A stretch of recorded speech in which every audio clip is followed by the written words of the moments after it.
with me, I have Tom Hoops, Director of Filing at TaxCloud, and Dave Steines, which is our government affairs representative. And just wanted to ask you guys, how do you see this Louisiana changing sales tax rate impacting businesses, and what can they do to be prepared for changes like this?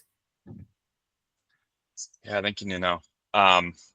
Yeah, it's interesting to see state like Louisiana making this change. They've done it in the past. They've changed their sales tax rate from 4% to 5%, and now they're adjusting it again here.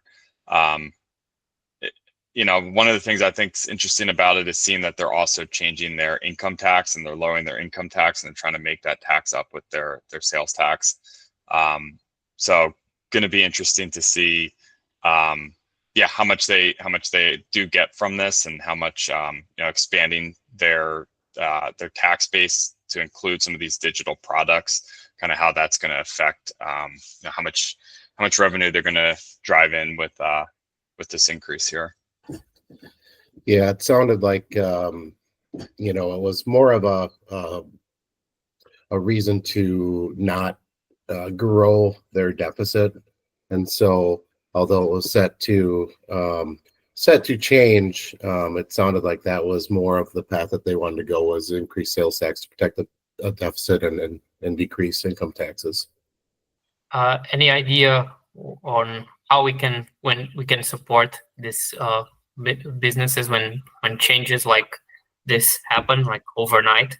I understand that some people might not be glued to their screens all the time waiting for news like this. So how can TaxCloud do that kind of work for them and make sure they're always on top of the latest changes? Well, the good news about automated software like TaxCloud is that we have taxability codes. So anywhere in Louisiana where a product is taxable, we will adjust that rate to the 5% starting January 1st, 2025. So we will have a developer process that, and it'll be effective January 1st, 2025. So our merchants will have no issues collecting that additional amount, and we'll be good to go. Tom, anything you'd like to add here from the filing perspective as well? Yeah, TaxCloud's always in a great position to make these changes quickly. So, states do decide to change tax rates, in a quick fashion. We're here to help and get that updated and start filing and collecting accurately. Yeah, it's not often that states change their state rate, but we often see local tax rates changing. I would say quarterly we have several local taxes, but this isn't unheard of. South Dakota decreased theirs last year, and so these are seamless transitions for our merchants, as anything that is taxable and sold into Louisiana will automatically have this rate increase to the 5% starting beginning of 2025. Yeah, anything you'd like to add?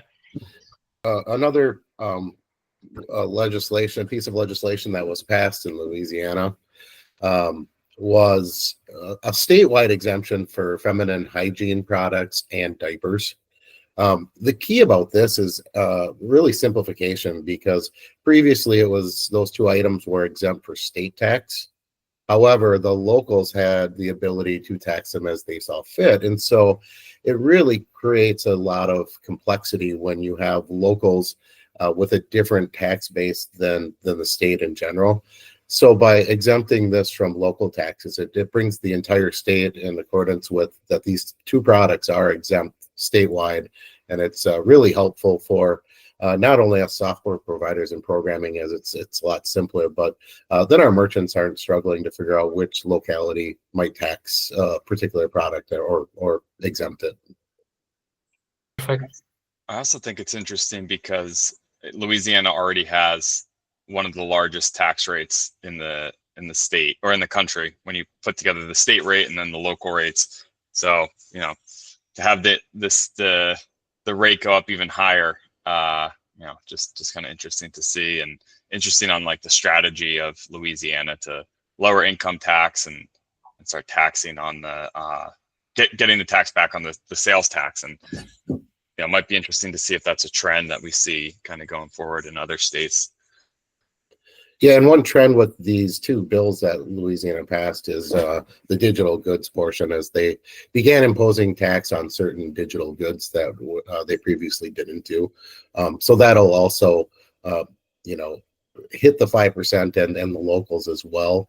But that digital goods trend has been going on for several years now, as more products became digital or transferred electronically versus the tangible form. So that's not something that's uncommon. We've seen that over the last few years and have adjusted accordingly. I was just going to say, do we want to mention something about like the local rates? And I mean, that's still something that needs to be considered here, so that it's not just the new tax rate in Louisiana's 5%. It's 5% plus the locals that you're doing business in. And I have no problem with that. I was trying to make the point that they're not that they're inconsistent with how their base is, but those locals haven't went up at all, right? It's just the state at this point. Looks like it. Yeah. But pitch that it's complex and not good for anything. Right. From what I understood, like they were at 4%, then they increased it to 4.45 for like a year. But that was now expiring, and now they increased it to 5% for the next 5 years, I think. Yeah, it was actually supposed to go down to 4% as of July 1st of 2025. And to protect, in the article I read, it was that they had a potential budget deficit of upwards of $800 million. So that is the reason why they went this route, and then it's obviously a political game to decrease income taxes, but the sales tax revenues clearly brings in more money than income tax revenue does. So it was a way to protect their revenue, but also give their taxpayers something back. Thanks a lot, guys.